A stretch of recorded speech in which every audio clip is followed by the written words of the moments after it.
अभी ना वो सब गीत हम छोड़ दिले रहे। हमार मन का कर ले लोग ना पूछलू और ना यूट्यूब वाला भाई पूछे। ये तो दुनिया करे में भुलाई बा कि जौन गीत सुन ले 10-20 बरिस से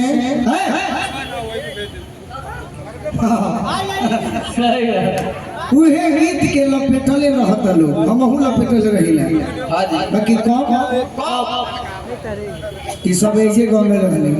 कि मरही के बाते तो अरनुआ तो न जान से लोग के नजर में अच्छा बा। बाकी हमरा क्या बुझाई कि ना जौना मंच पर जा कम से कम 2 गीत नया प्रयोग करो तब न पहचान बनी गुडू भैया। वो सब गीत तो गा के छोड़ देले बड़ा। एक जानी के पुत्र नहीं के हो अच्छा त अपना बलमुआ से फोनवे पर कह दे तारी का कहतारी बड़ी पुराना लय है रूपा जी बैठ जा बड़ी पुराना लय है। अरे की भोरावा में करेली अरे निहोरा बोलम जी कि हमरा के लेली तनिको कहते कि बड़ी दुख में बानी 20 बरिस बियाह भइला भई बाकी बहु पुत्र के प्राप्ति ना भई। एक दिन तहरा से कहत नहीं आग्रह करते कि रात दिन रोते अंजनी चाचा कहीं बजावल हो अंजनी चाचा रोज आतना बजावो तड़े किनका बजावे से याद नहीं रहत कि बेटवा के बजावल कि रात दिन रोते अरे होई दिलवा ये राजा जी कब होई है गोदी में होरीला दिलवा ये राजा जी कब होई है गोदी में रोज पूछे देवाना रोज पूछे देवाना रंगीला ये राजा जी रोज पूछे देवाना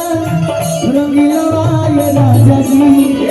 कब हुई है गोदी में होरीला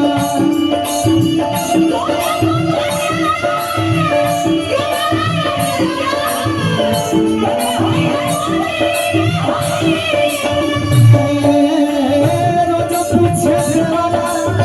रंगीला ये राजा जी कब हुई है गोदी में होरीला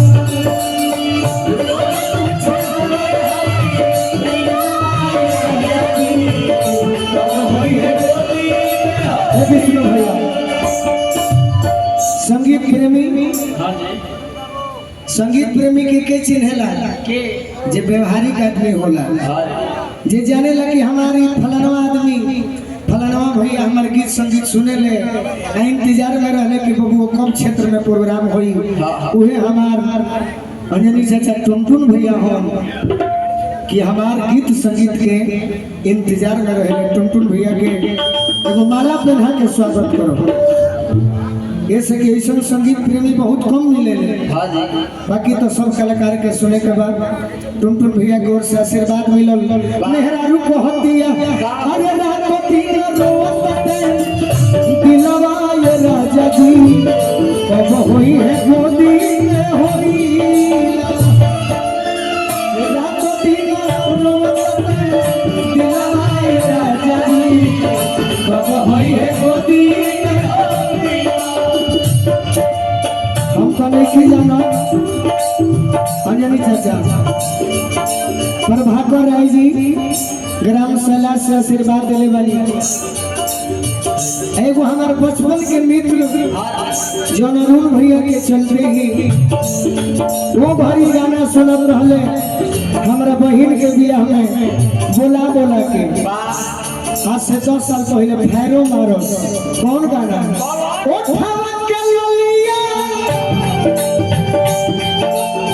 जेकर नाम महुली के बगल में सागर सिंह जी के हम स्वागत करो। ये हमारा अरुण भैया के भाई और हमारा दुलरुआ भाई अरुण भैया के भगिना तो हमार भाई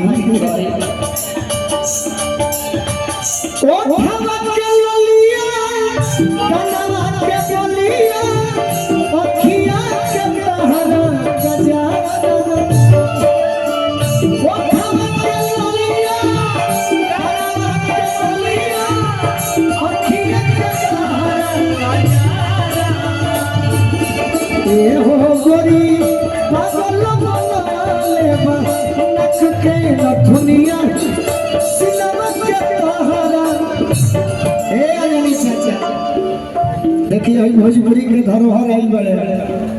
इनको तो माला पहना के स्वागत ना करो आ गोड़ ना लगो तो फिर हमारे व्यवहार खत्म हो जाए। माला ये हमारे गुरु तुम रखे का है माला ना लेबो का डायरेक्ट माल लेबो खाली माल के राकेश भैया के पहले गोड़ लागो ना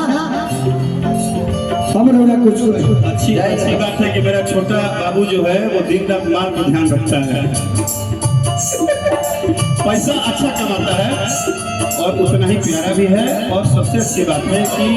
धरोहर सबको बोलता है लेकिन भोजपुरी रियल में गाता मेरा छोटा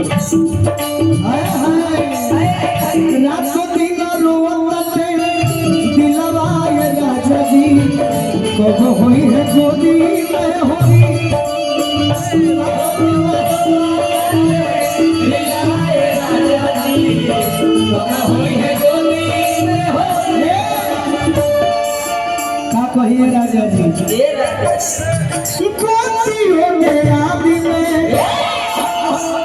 एक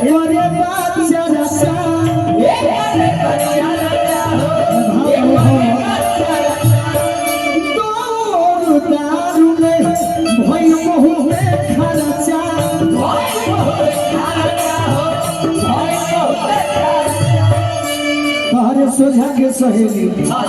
मम्मी बनी गई देखी मम्मी बनी गई देखी सिलवाए राजा जी मम्मी बनी गई देखी सिलवाए राजा जी कब होई है गोदी में होई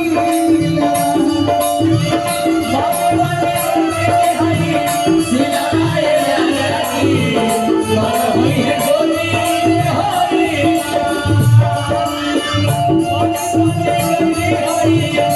राजा जी कब होई है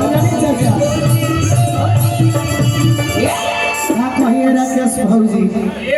मम्मी बनी गई देखी राकेश भौजी हमें तो भैया के गीत संगीत हो मम्मी बनी गई देखी सिलवाए राजा जी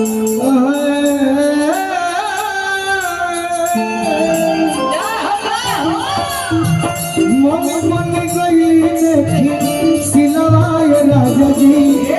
अब होई है गोदी में होई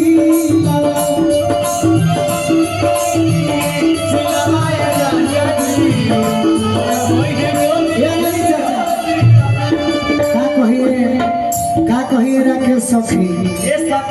कोनो मनावे गई हम देवता पीतो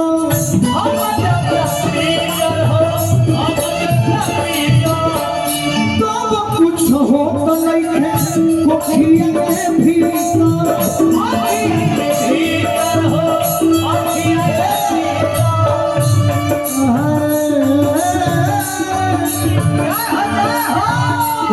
सखी काम नहीं करता सखी काम नहीं करता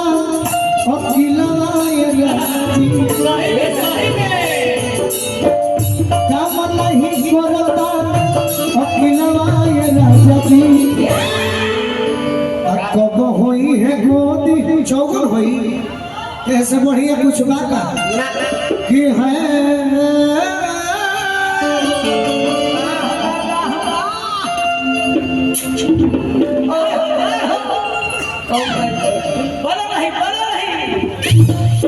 मारे की पैसा से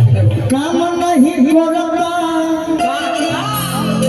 अरे अखिलवाए राजा जी कब हुई है गोदी में होली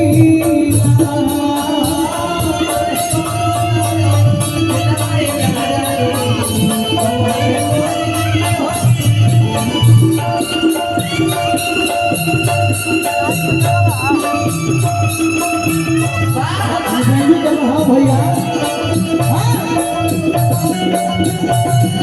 बहनों को बढ़ाओ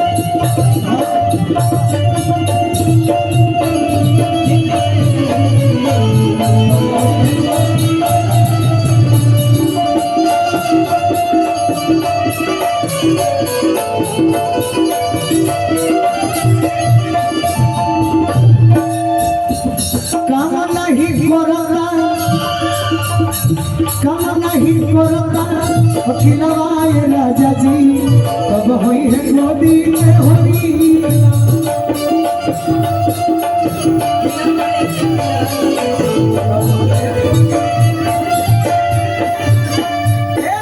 सुन संग दिल बोलू सरधा